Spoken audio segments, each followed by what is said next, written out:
It was a Thursday night I will never forget. After 20 years of marriage, my wife, Sarah, the mother of our two daughters, the woman I had loved since high school, looked me straight in the eye and told me she was going on a date. Not with me, Dot. With a man from her office, Dot. On Friday night, I just sat there stunned, numb. We had been together since we were teenagers. Got married young. She got pregnant with Emily after less than a year of dating, and we tied the knot right away. Back then, it felt like the right thing to do.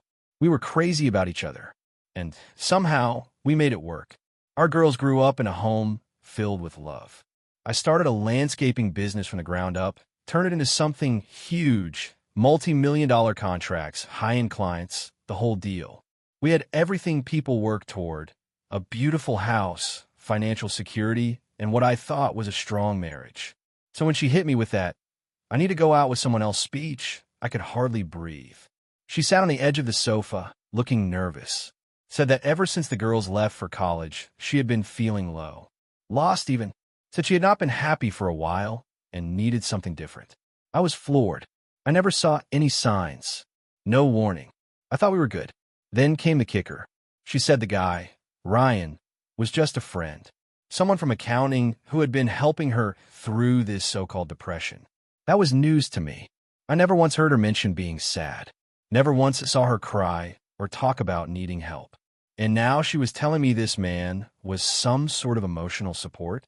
A married man, no less, with 3 daughters of his own. Apparently, this guy acts like a therapist at work, like he is some kind of relationship guru. But really, I could tell from what she said, he is a vulture.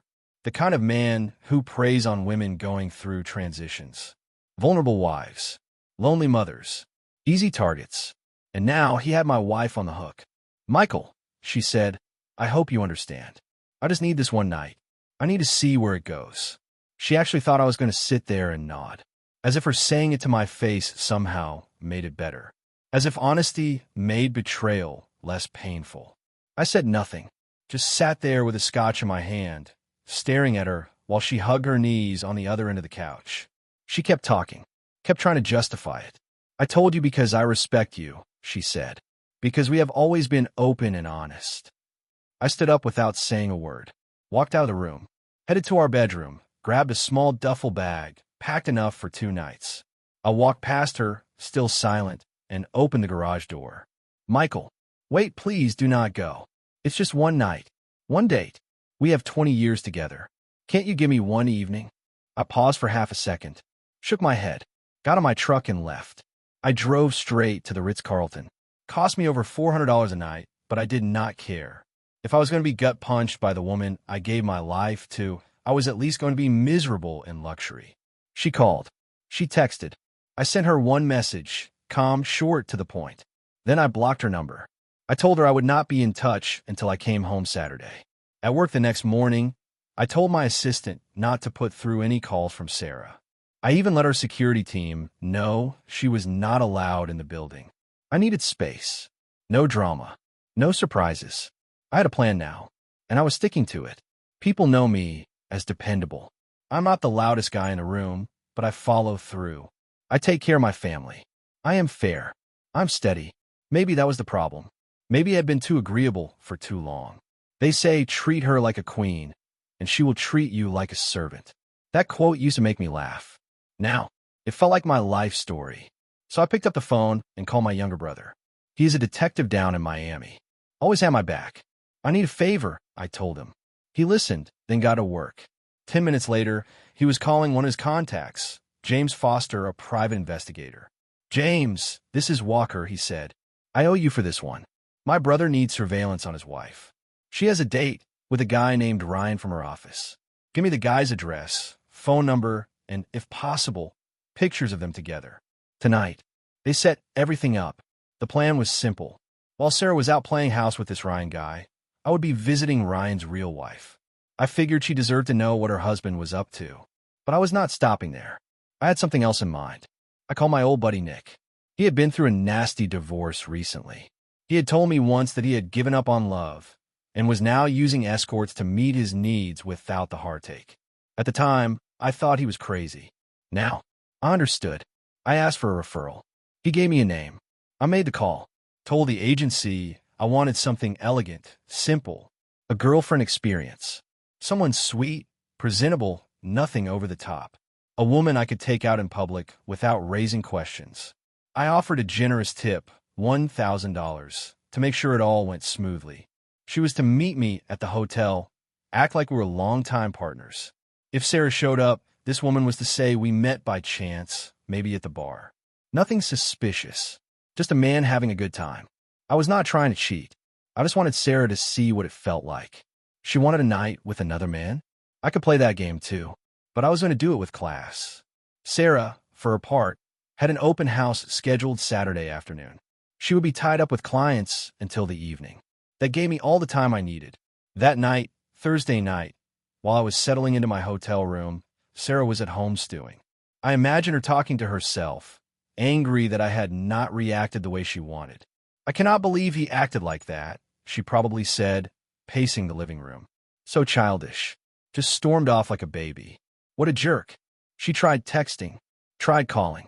Then that one message from me came through, the one that mentioned betrayal. It made her flinch. Maybe she started to second-guess herself. She probably told herself it was just an innocent night out, that it was not cheating, that I would get over it. He is overreacting. I imagine her saying to the empty house, he always comes around. Tomorrow I will fix it. I know just how to make it up to him. But she was wrong this time. This time I was not backing down. Friday night. Sarah came home to an empty house. I was still gone, still hurting, still trying to process what the hell had just happened to our marriage. She stood there for a few minutes, maybe thinking about whether she should cancel her plans, maybe even call me and ask me to come home. But instead, she followed through. She poured a glass of wine, drew herself a hot bath, and started getting ready. By her own description, it was just a night out, just dinner. But the way she prepared for it said something else. She shaved her legs, applied a thick layer of lotion, sat down at her vanity, and took her time with her makeup, painting herself into something that looked more like a fantasy than my wife. She carefully styled her hair, fluffed it just right, then smiled at her reflection like she was proud of what she saw. Then she did something that hit me like a sucker punch when I later found out. She pulled out a short, tight dress, tag still on it, and slipped it over her bare chest, choosing not to wear a bra. Underneath, she fastened a black garter belt to thigh-high stockings she had never once worn for me. Not once. Not even on our anniversary. She looked in the mirror again, adjusting the straps, her breasts jiggling under the silk, her nipples pressed through the fabric. And she smiled. I look like trouble, she told her reflection. But I love it. That right there, that image burned into my brain. Back in the past, I had begged her to dress up for me. Valentine's Day, date nights, birthdays. Once, I bought her lingerie from Victoria's Secret, and she practically threw it back at me. What am I, some kind of hooker? She had snapped. But now, here she was putting all of that on for another man. That sting never left me. She tried to brush off the guilt, told herself it was just dinner and dancing. No sex, that she was only doing this for the thrill, that it was innocent fun. But deep down, she knew better. She was already planning how to explain away later. Then came my call. It was my last shot. My last try to reach her before the night spiraled into something we could never undo. It took everything I had to make that call. Pride? I had to swallow it. Dignity? That was gone the moment she told me she wanted another man. But I still loved her. Loved her enough to plead. When she picked up, her voice was soft, almost breathy. Michael, she said, thank you for calling. I missed you so much. I love you. When are you coming home, baby? I could barely speak, but I got out. Sarah, I love you too. That's why I'm calling. I miss you more than I can explain. My heart's breaking just thinking about tonight. I took a breath. Please, I'm begging you. Don't go. Stay home. I'll come back right now, and I'll do whatever it takes to make things right. If I've been falling short, just say the word. I can fix it, but I need you to stay. Please cancel the date. Let's save what we have. My voice cracked, and I hated that, but it was real. For a moment, I thought she might listen. I could hear her breathing on the other end. I could tell she was torn, but then she spoke. Oh, Michael, she said, I do love you. I always have, but I need to do this. Just this once. It's not about us. It's about me needing something different. One night, one evening to feel something. Please try to understand. I'll be back tomorrow, and I'll be your wife again. I promise. Her voice trembled. She was crying, but it was not enough. She still chose him. I sat there with the phone to my ear long after she hung up, just staring at the screen, and the rage started to build again. I had begged. I had offered everything, and she still picked him. In her bathroom, she wiped away her tears, careful not to ruin her makeup. She adjusted her hair again, dabbed a little more perfume on her neck, then stared back at the woman in the mirror. I know Michael probably thinks I'm being a selfish brat, she whispered to her reflection. But I need to do this. Please don't hate me, Michael. She closed her eyes and took a deep breath. Meanwhile, I was back in my hotel room, staring at the walls. Grief slammed into me all over again.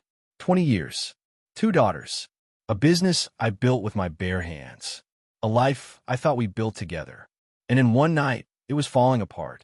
Across town, James, the private investigator my brother had connected me with, sat parked in a white surveillance van across the street from our house. He had eyes on everything. Sarah pulled into the garage just before 5 in the evening. About an hour later, a black car pulled up to the driveway. James grabbed his camera, got a few shots of the man who stepped out, ran the plates, cross-referenced the name. Ryan, the one from her office. The one she said was just a friend. 10 minutes later, James started sending me updates. By the time Friday evening rolled around, everything was already in motion. The private investigator my brother had lined up, James, sent me and Walker the info we had asked for. Ryan's home address, landline number, and even details about his car. All of it hit our phones before Sarah and Ryan had even walked out the front door. I sat in my hotel room, holding my phone, heart pounding. I felt helpless, but at least I knew what was going on.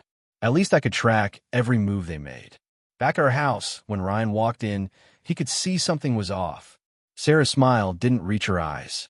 There was guilt behind it, hesitation, maybe even fear. He must have noticed. These guys always do. And Ryan? He leaned right into it. He played it cool, real smooth, like a therapist in slacks. Sarah, we don't have to go out, he told her. If this doesn't feel right, I understand. Your husband's probably worried about someone like me. He doesn't know how much I care about you, even just as a friend. He kept his tone light, reassuring. Told her he was disappointed, but would settle for dinner, nothing more. Let's grab a bite, then I'll drop you off. It's just dinner between friends, right? He gave her an out, made it feel okay, and she took it. Sarah told herself it was harmless, that since she was already dressed up, she might as well enjoy the evening. Deep down, she wanted to go. She wanted the thrill. At 7 p.m. sharp, James saw them leave the house and head downtown.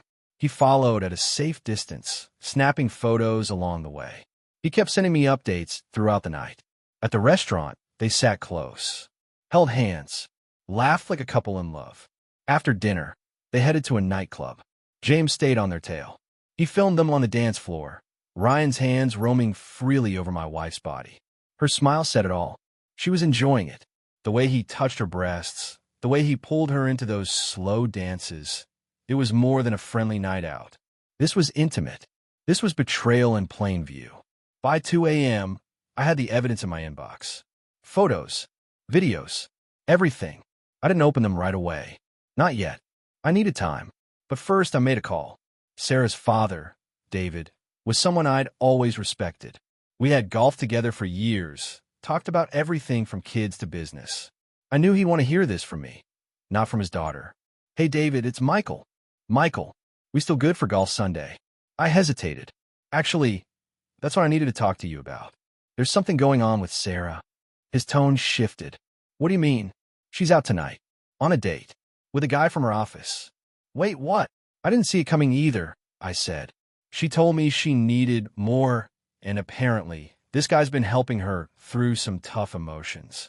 I just thought you and Linda deserved to know before everything changes. You sure about this? David asked, voice shaking. This doesn't sound like my daughter. I'm sure, I said. I have a private investigator watching them right now. Photos, videos, everything. David went quiet. I'm sorry, Michael. This is awful. Yeah, it is. I didn't want it to come to this. But she made her choice. Please don't do anything reckless, he said, his voice soft. I know she loves you. I sighed. She may have once, but not anymore. Let's talk next Sunday. Maybe we can still play that round. I hung up and stared at the ceiling. But I wasn't done. I now had Ryan's home address, courtesy of James, and I figured it was time his wife knew what kind of man she had married. I drove 20 minutes through the city and rang the bell. A woman answered, early 30s, jeans and a fitted top, arms crossed, skeptical. Yes. Are you Mrs. Carter? Ryan's wife. I am. Is something wrong? He's fine. I promise. But this is about your husband and my wife. Mind if I come in for a few minutes? We sat in the living room. I could see the worry growing in her eyes. I'm sorry to bring this to you like this, I said. But your husband and my wife, they're together tonight. On a date. She blinked, then frowned. You're sure? Ryan said he had poker tonight. I wouldn't be here if I wasn't sure. I got photos. Video. My investigator is watching them right now. She covered her mouth, staring at the floor. I left soon after, but not before she asked to see the proof. I said I would send it in the morning. I felt awful, but I also knew it was the right thing to do. Saturday morning came, and I was still at the hotel. I made a cup of coffee and sat on the edge of the bed, staring out at the skyline. Then I opened the files James had sent me. Photo after photo of Sarah smiling, laughing, leaning in close. Ryan with his hand on her back, then her hips, then her chest. Slow dancing like teenagers at prom. Then the video. Seeing it all unfold in motion. Her hands around his neck, his fingers grazing the top of her garter straps, broke something in me. She was wearing the stockings I gave her. Stockings she laughed at when I bought them. But now, she wore them for him. I felt sick, humiliated, small. She had not slept with him, not yet, but it did not matter. That kind of emotional betrayal cuts just as deep. I cried. I will not lie about it. I sat there, a grown man, and I cried. Not just for what she did, but for what I lost. 20 years. A family. A future. Gone. By that afternoon, I was back at the house with Candy, the escort. We had spent a couple of hours talking earlier at the hotel. She was kind, sharp, and had a way of making you forget the world. I told her what I needed, someone to be with me. Not just physically, someone who could help me send a message. We pulled into the driveway around 4 p.m. I left a letter taped to the front door. A message for Sarah. Sarah, last night, you broke our marriage vows. Not just with another man, but with indifference. You stepped out and you stepped away. As far as I'm concerned, our contract, our bond, is over. I'll take the master bedroom. You can use one of the others. Your clothes are already moved. We may still be married legally, but spiritually, emotionally, we're done. You wanted freedom. Now I have mine too. Love, your ex-husband, Michael. I placed my wedding ring on top of the letter. Then I took one of my collector knives and split the ring in half, stabbing the knife through the note into the wood of the door. At 6:10 p.m., Sarah pulled into the driveway, just as I expected. She froze when she saw the knife, when she saw my ring, when she saw the letter. Her hands trembled as she read it. Then she burst into the house, calling for me, frantic, crying, shouting. But all she heard were faint moans from upstairs. She climbed the steps, pushed open the bedroom door, and found me in bed with Candy. Candy was on top of me, her body bouncing, her face flushed. Sarah let out a scream that could have cracked glass. You bastard! How could you? She turned and ran, slamming the front door behind her. She drove to her sister Lisa's place, tears streaking her face. Once she calmed down, she told her everything. I caught him in bed with some young woman, she said. And now I have nowhere to go. Lisa looked stunned. This doesn't sound like Michael, she said. He's always adored you, bragged about you, treated you better than any man I've ever known. I did not know what got into him, Sarah whispered. Lisa paused. Wait, did anything happen that could have triggered this? Sarah hesitated, then said, I went on a date last night. Lisa raised an eyebrow. With who? Just a guy from work. It was harmless. Just dinner and some dancing. Lisa leaned forward. You left your husband home alone, went out with another man, and danced the night away. And you thought that was harmless? Yes, but you're making it sound worse than it was. Lisa narrowed her eyes. Are you out of your damn mind? You actually told Michael you were just going out for a fun night and that he'd be okay with it? That was Lisa, Sarah's sister, sitting across from her with disbelief written all over her face. Sarah nodded, eyes red and swollen. Yeah, I told him it wasn't anything serious. Just dinner. No sex. Nothing physical. Lisa leaned forward, shaking her head slowly. You've really messed up. You might have just thrown away your entire marriage for a stupid, selfish mistake. Sarah's face crumpled again. You can stay here tonight, Lisa said, her voice softer now. But tomorrow, you need to go back and at least try to fix this. I'll call Michael for you. I'll see if he'll talk to you. But I can't promise it'll do any good. I know, Sarah whispered. I know I screwed up. Lisa exhaled hard. If my husband had gone through what Michael did, I'd expect him to leave me too. And Michael? He's even more stubborn than Tom. Sarah barely slept that night. She curled up in the guest bed, crying until the sun started to rise. Around mid-morning, Lisa sent me a text asking if I would call her. I respected Lisa. Always had. She had a good head on her shoulders, and deep down, I knew she meant well. So I called her back. Hey, Lisa. Hey, Michael. Look, my sister's here. She told me everything about what happened last night. Honestly, I can't even blame you. You handled it fast. And well, with style. I chuckled dryly. Yeah, well, you know me. I don't mess around. I know, she said, then paused. Look, I'm not defending what Sarah did. She made a huge mistake. But she's a mess right now. Totally broken. Do you think maybe you could sit down and talk to her? Just hear her out? I stayed quiet for a moment before answering. She could come home, Lisa. It's still her house. I never kicked her out. But she won't be sleeping in my bed. And there won't be anything intimate between us again. You're really that done? I'm not angry anymore, I said. That ship sailed. What I feel now, it's deeper. Resentment. Disgust. Hurt. Michael. She tore something sacred apart. And I can't just glue it back together. Lisa sighed. I get it. Just be patient. Maybe counseling, shock therapy, hell, anything. I don't know. But she still loves you. She had a funny way of showing it, I said. But yeah, let her come back. We'll talk. You're still my favorite brother-in-law. You know that? Yeah, I replied. Tell her I'll see her when she gets here. Sunday afternoon rolled around. I had just gotten back from the gym, still sweaty, when I noticed Sarah's car in the driveway. I stepped inside and found her sitting at the kitchen table, hands folded, trying to act composed. We're not getting divorced, she said with a shaky smile. I know we can work this out. We love each other.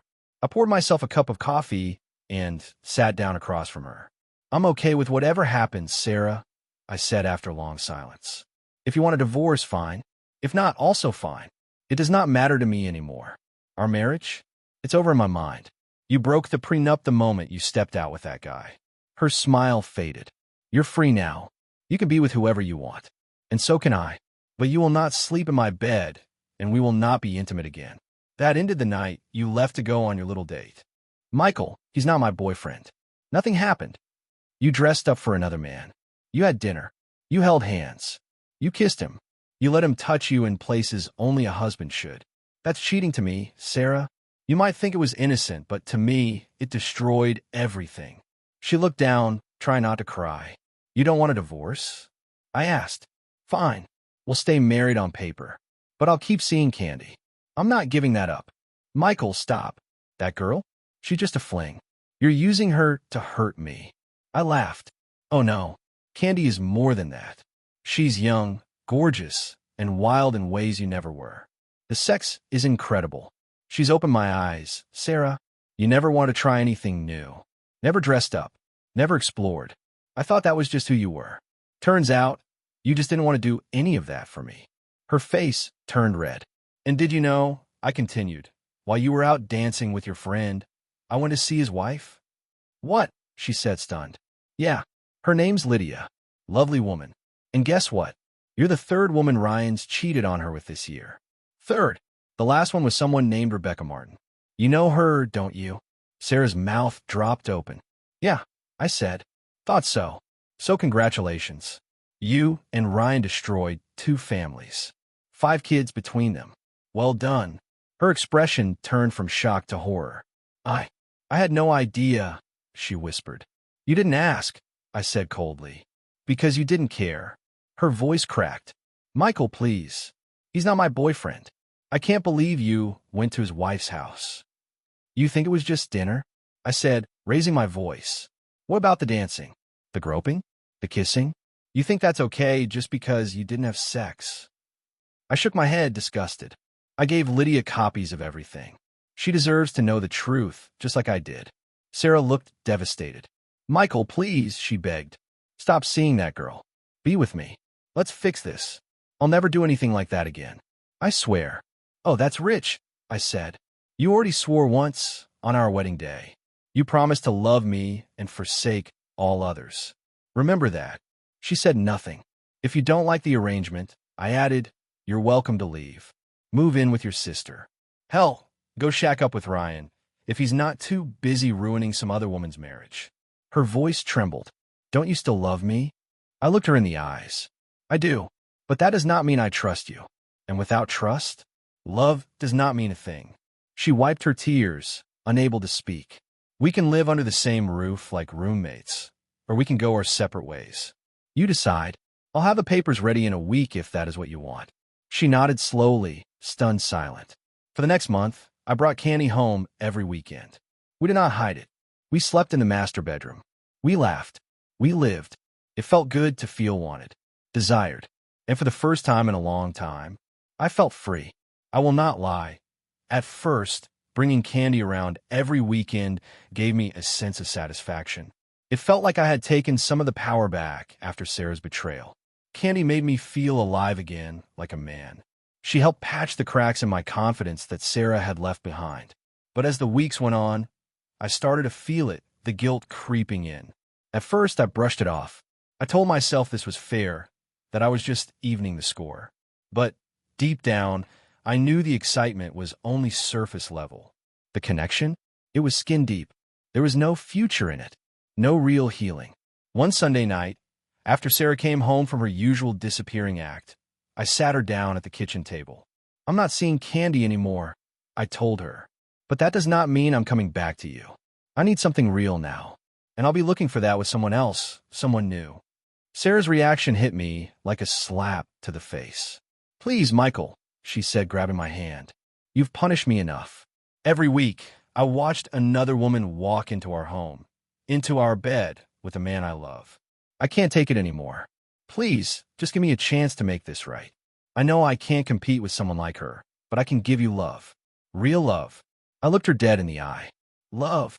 I asked, try not to laugh. Do you even know what that word means? Because love is not sneaking around behind your husband's back. It's not kissing another man or letting him touch you. What you did, that is not love. She started to cry. I'm willing to try counseling, I said. That's as far as I'll go. We do therapy, and we take it slow. Maybe we find something worth saving. But I'm not making any promises. She jumped off the couch and threw her arms around me like I had just handed her a winning lottery ticket. Thank you, baby. I promise I'll fix this. I'll make you proud of me again. Hold up, I said, pulling away. This doesn't mean I've forgiven you. It just means I'm willing to see if there's anything left worth saving. Can I stay with you tonight? She asked. Sleep in our bed? No, I answered. Not yet. I can still see him kissing you. Still see his hands on you. That memory won't go away overnight. You hurt me, Sarah. You tore something sacred apart. And honestly, it is a miracle our daughters don't know about it.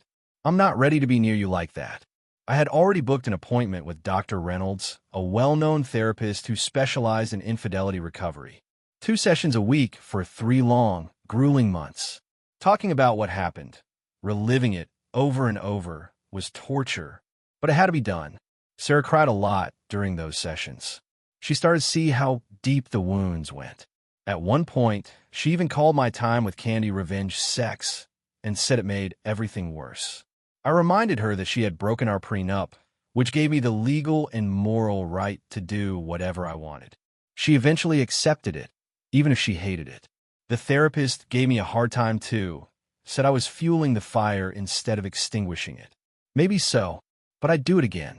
After those 3 months, I let her move back into the house fully, but with strict conditions.